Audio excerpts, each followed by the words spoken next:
일본이 태평양전쟁 시작 후 1939년 9월부터 조선인을 동원하는 노무동원이 시작되었다. 이 노무동원은 두 가지 형태로 이루어졌는데 모집 또는 관할선이었다. 모집은 인력을 필요로 하는 기업체가 직접 모집 광고 등 통해서 인력을 충원하는 것이고, 이 관할선은 조선 총독부 등 관청의 행정력을 동원하여 기업체를 돕는 방법으로 기업체의 소요 인력을 충원하는 것을 말한다. 이 노무동원의 마지막 단계가 바로 법적으로 강제할 수 있는 징용이다.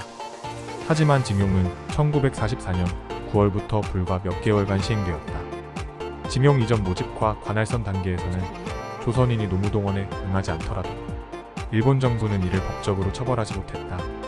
즉 강제가 아니다. 1939년에서 40년 한반도에 큰 흉작이 들었다.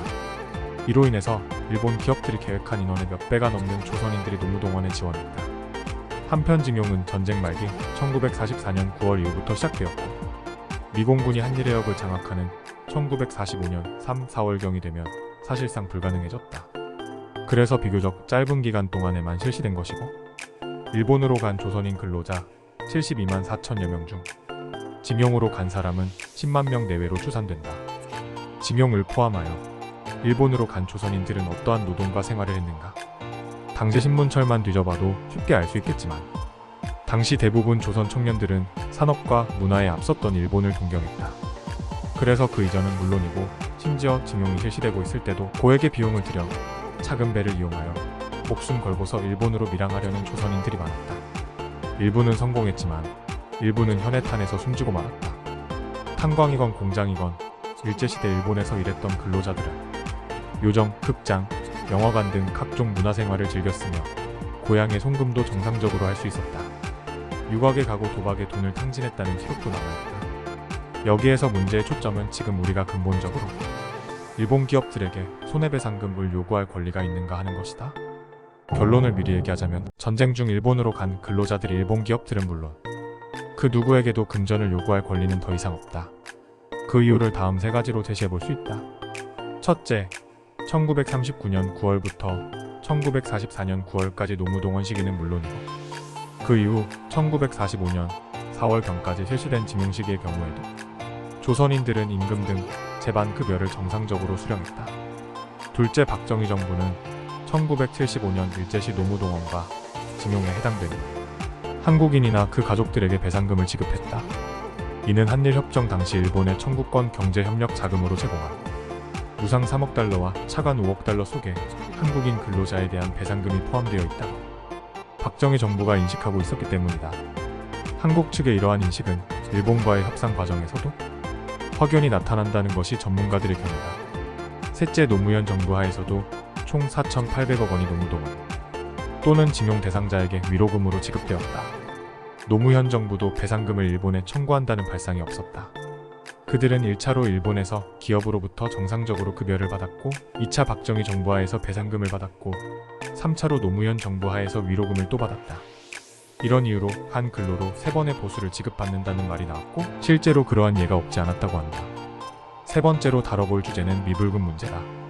한국에서는 1939년부터 1945년까지 만 7년간 일본으로 간 72만 4천여 명의 조선인 노무자가 일본 기업들로부터 받지 못한 미불금이 거대한 액수라고 알려져 있다. 한국인이 대부분이 그렇게 생각하고 있을 것이다. 앞서 얘기한 것처럼 보수는 정상적으로 지급되었다. 그러나 전쟁이 끝난 뒤에 자기가 받아야 할 돈이 있었음에도 불구하고 그것을 정산하여 받아오지 않고 서둘러 귀국한 한국인들이 많았다. 바로 이 과정에서 미불금이란 것이 생기게 된 것이다. 실제 미불금 내역을 보면 임금보다 적립금과 같은 다른 항목들의 액수가 훨씬 많다. 이것도 1945년 8월 15일 직전까지 임금이 정상적으로 지급되었다는 사실을 보여준다. 결국 거액의 미불금이 남아있다는 환상은 일본 기업이 조선인들에게 임금을 제대로 지불하지 않았다라는 역사 왜곡 때문에 생겨난 것이다. 이 미불금은 실제로 얼마나 되었을까? 대략 3개월에서 4개월치 월급 정도였던 것으로 보인다. 공탁문서라는 자료를 보면 이것을 알 수 있다. 결국 그 거액의 미불금이라는 신화가 생긴 것은 자료조사를 게을리한 연구자들 탓이고, 그것을 그대로 받아쓰고 쉽게 믿어버리는 정부, 언론계, 교육기관들 탓이라고 할 수밖에 없다. 또 설사 미불금이 대단히 많았다고 하자. 이 미불금은 박정희 정부와 노무현 정부에 지불한 배상금으로 해소되었다고 보아야 한다. 그리고 일본 정부는 박정희 정부에 지불한 경제협력자금, 즉 대일 청구권 자금에 포함되어 있다고 판단하고 있을 것이다. 더 큰 사실을 우리는 모르는 척 넘어가고 있다. 미불금 액수는 일본인이 조선에 남겨둔 사유재산, 즉 농지나 집, 공장과 같은 부동산이나 각종 재산들과 비교하면 고작 수천 분의 1, 수만 분의 1에 지나지 않을 것이라는 사실이다. 1965년 한일협정에 의해 개인 청구권까지 소멸된 것은 아니라는 일각의 주장이 있다.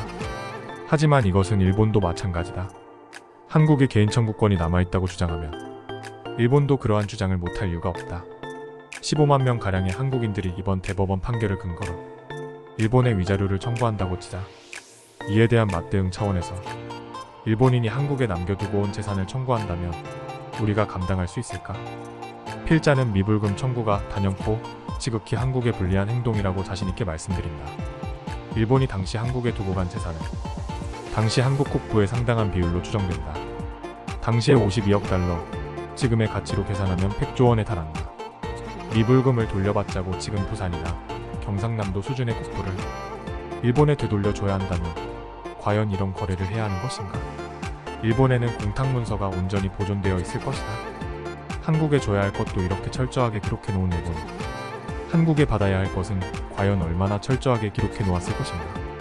일본인들도 개인으로 하나씩 청구서를 드리는데 우리는 그것을 감당할 준비가 되어 있는가?